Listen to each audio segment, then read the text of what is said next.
Welcome to Lesson 4.4. We are now moving out of the private sanctuaries of the bedroom and office and stepping into the public heart of the home, the living room. In Feng Shui, if the bedroom represents the health of the individual, the living room represents the health of the family unit and your social life.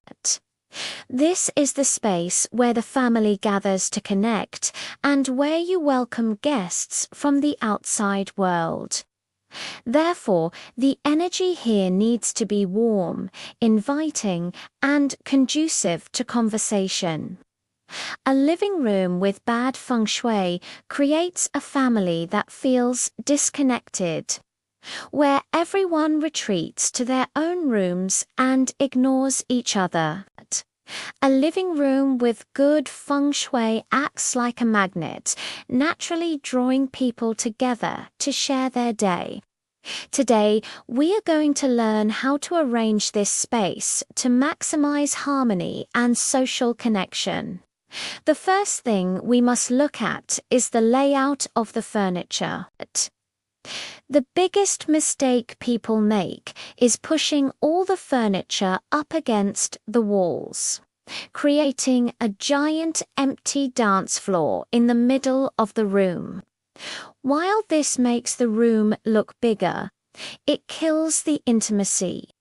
Shutterstock Explorer to foster connection, you want to create a container for conversation.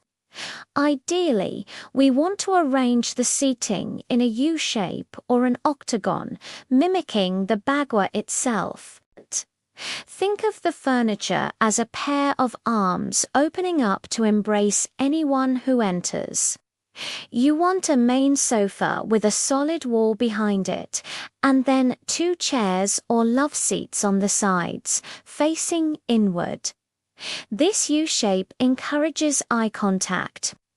If all your furniture is pointed at the television like rows in a movie theater, you are designing a room for media consumption, not for human connection.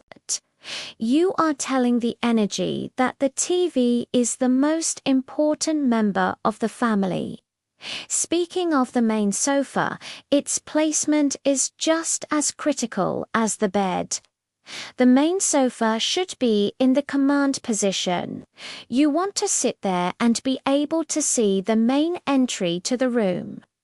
Never place your main sofa with its back to the entrance. If you do, you will feel subconscious anxiety while relaxing because you cannot see who is coming up behind you.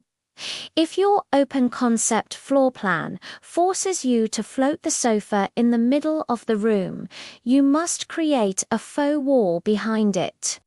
You can do this by placing a console table with tall lamps or plants directly behind the sofa to act as a shield and a stabilizer. Now, let us talk about the center of the room. In the middle of your seating arrangement, you typically have a coffee table. In Feng Shui, this table serves a vital energetic function. It is the earth element that grounds the conversation. It creates a center of gravity. However, be careful with the shape. Square or rectangular tables are standard, but they have sharp corners poison arrows that point directly at the knees of the people sitting on the sofa. This can create subtle aggression or discomfort. A round or oval coffee table is often better for a living room, because the curved lines allow qi to flow smoothly around the center, promoting equality and flow in the conversation. We must also address the television. In modern homes, the TV has replaced the fireplace as the focal point. While there is nothing wrong with entertainment, a giant black screen is a black hole that absorbs energy when it is turned off. It is also a mirror. If the TV is the central altar of your room, it dominates the social dynamic. Try to balance it. Do not let it stand alone on a blank wall. Surround it with bookshelves, art, or plants to soften its dominance. Or better yet, have it inside a cabinet that can be closed when you have guests. Finally, consider the lighting. The living room is a yang space, so it should be bright and happy. A room that is too dim feels depressing and unsocial.